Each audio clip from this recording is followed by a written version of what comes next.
Hanggang sa uling Biyernes, bago ang deadline ng consolidation sa December 31, hindi umatras ang ilang grupo sa panawagan laban sa PUV Modernization Program. Umaasa pa rin daw silang maglalabas ang korte ng TRO para dyan. Yan ang tinutukan ni Maki Pulido.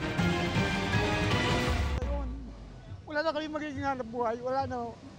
Napaiyak na lang si Joey De Luna sa tindi ng pangamba sa nakaambang pagkawala ng hanap buhay. Pagmamaneho ng jeep ang ikinabuhay at pinangsuporta niya sa kanyang pamilya mula noong 1984. Sa edad niyang 58 years old, saan na raw siya pupulutin kung mawalan na ng prangkisa ang minamanehong jeep? Mamatay kami sa gutom. Doon ang edad ko nga rin. Ako ba'y tatanggap pa sa mga pabrikan? Para sa kanilang kabuhayan dahil di raw bababa sa 140,000 na driver at 60,000 na operator ang mawawalan ng trabaho, nagkasang piston at manibela ng huling hirit na rally bago ang December 31 consolidation deadline o pagbuo ng kooperatiba. Nag-jeepney caravan sila mula UP Diliman at nagrally sa Menjola. Huwag tayo mawalan ng pag-asa, baka sakali na ang Supreme Court makapaglabas po ng TRO. Kung walang TRO para sa LTFRB, hindi na mapipigilan ang December 31 deadline.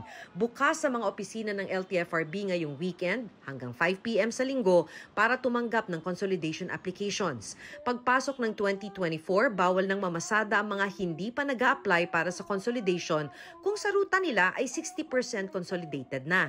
Makakapasada pa ang mga hindi nag-apply hanggang January 31 kung sa ruta nila mas mababa pa sa 60% ang consolidation o kaya wala ni isang nag-consolidate. Na yung pong mga routes na ito ay will continue to have a supply for our public transport, especially for PUJs and UVs. Yung mga hindi nag-consolidate will be issued show cause orders, no? Will be issued show cause orders para bigyan nga sila ng due process. Sa ngayon, 35% pa lang sa mga jeep at UV Express sa Metro Manila ang consolidated o nakapagbuo na ng kooperatiba. 47.3% o wala pa sa kalahati yan ng mga ruta sa NCR.